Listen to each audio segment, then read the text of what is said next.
দর্শক বন্ধুরা নমস্কার। ইউরিক অ্যাসিড সম্পর্কিত বিভিন্ন ভিডিও আমার এই চ্যানেলে কিন্তু রয়েছে।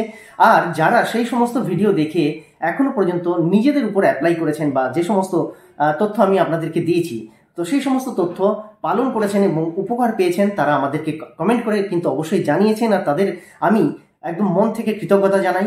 আপনারা আরও ভালো হয়ে উঠুন, সুস্থ হয়ে উঠুন। আর আমার এই ভিডিওগুলো প্রথম থেকে শেষ পর্যন্ত দেখে আপনারা যে নিজেদের লাইফে পরিবর্তন করতে পেরেছেন এবং খারাপ দিক থেকে অনেকটা ভালোর দিকে এগিয়ে আসতে পেরেছেন, সেটা জেনেই আমি ভীষণ আনন্দিত।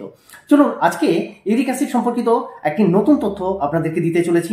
আজকে দুটো জিনিস আপনাদেরকে অ্যাপ্লাই করতে হবে। একটা বাইরে থেকে অ্যাপ্লাই করতে হবে, অর্থাৎ লাগাতে হবে, এবং আরেকটা খেতে হবে। তো সেখানে ইউরিক অ্যাসিডের যদি আপনার পুরনো সমস্যা থেকে থাকে অথবা কোনো নতুন সমস্যা থেকে থাকে, আপনি মোটামুটিভাবে বুঝতে পারছেন যে ধরা পড়েছে যে আপনার ইউরিক অ্যাসিড রয়েছে। তো সেই ক্ষেত্রে যতগুলো তথ্য আমি দিয়েছি সেগুলো অবশ্যই আপনারা আগের ভিডিওগুলো দেখে অ্যাপ্লাই করতে পারেন, কোনো সন্দেহ নেই। নতুন যে সংযোজন আজকে হতে চলেছে সেটাও আপনারা করে দেখতে পারেন, এটাতেও দারুণ রেজাল্ট পাবেন, কোনো সন্দেহ নেই। বন্ধুরা, আপনাদেরকে দুটো জিনিস করতে হবে। এখানে আপনাকে প্রথমে যে জিনিসটা লাগবে, আপনার দেখুন ইউরিক অ্যাসিড হলেই দেখবেন বিশেষত গাঁট অর্থাৎ জয়েন্টের এরিয়াগুলোতে অনেকটা ফুলে যায়, সেখানে লাল হয়ে থাকে এবং বলতে পারেন প্রচুর ব্যথা থাকে। তাই সেই জায়গাটাকে, ব্যথাটাকে কম করতে হবে আর এই ফোলা ভাবটাকে কমাতে হবে। আর ফোলা ভাবটা কমানো মানেই তার উপরে অল্প কিছু দিয়ে যদি মাসাজ করা হয়, তাহলে তার ভেতরে যে জয়েন্টগুলোতে জমে থাকা পিউরিন, সেই পিউরিন কিন্তু আস্তে আস্তে লিকুইড আকারে সেখান থেকে বেরিয়ে আসতে আরম্ভ করে, অর্থাৎ সেটা আবার পুনরায় রক্তে মিশ্রিত হয়ে গিয়ে কিডনির মাধ্যমে বাইরে ফ্ল্যাশ আউট হওয়ার সম্ভাবনা বেড়ে যায়। তো সেইখানে আপনাকে এই জায়গাটায় একটু মাসাজ করতে হবে। কিন্তু কি দিয়ে মাসাজ করবেন? যেটা আপনার পিউরিনকে গলিয়ে দিতে পারে, কোনো তেল তো অবশ্যই নয়। তো এক্ষেত্রে আপনাকে অবশ্যই তেলের সাহায্য নিতেই হবে, কারণ মাসাজের তেল তো লাগবেই। নারকেল তেল নিয়ে নেবেন, তাতে আপনারা নিয়ে নেবেন কর্পূর।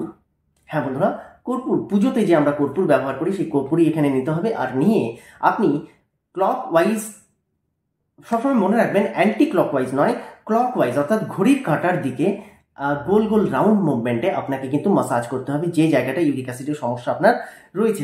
হতে পারে সেটা অ্যাঙ্কেল হতে পারে, হাঁটু হতে পারে, কোমর হতে পারে, যে কোনো জায়গা হতে পারে। তো সেই জায়গাটায় আপনাকে কিন্তু মাসাজ করতে হবে দিনে 3 থেকে 4 বার। মনে রাখবেন 5-5 মিনিট করে হলেও দিনে 3 থেকে 4 বার সেই জায়গাটায় মাসাজ করতে হবে কর্পূর দ্বারা। এখানে নারকেল তেলের বিশেষ কোনো রোল নেই, মেন রোল হচ্ছে কর্পূরের। কিন্তু শুধু কর্পূর তো আর মাখা যায় না, তাই নারকেল তেলের সাহায্যটা নিতে হবে আপনাকে। নারকেল তেলের বদলে আপনি অন্য তেলও ব্যবহার করতে পারেন।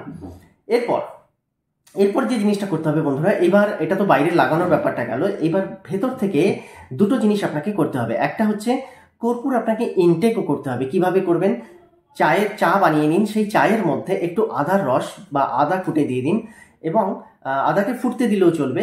ফোটা যেই হয়ে যাবে, যখন চা আপনি নামিয়ে নিয়েছেন, মোটামুটি দুধ চা কিন্তু নয়, এখানে লিকার চায়ের কথাই আমি বলছি। তো দুধ মানে কোনো রকম চিনি ছাড়াই এই চাটাকে আপনাকে প্রয়োগ করতে হবে। তো এখানে আপনাকে লাস্টে এক টুকরো কর্পূর চায়ের মধ্যে ছেড়ে দিতে হবে এবং অপেক্ষা করতে হবে কর্পূরটা যতক্ষণ না গলে যায়।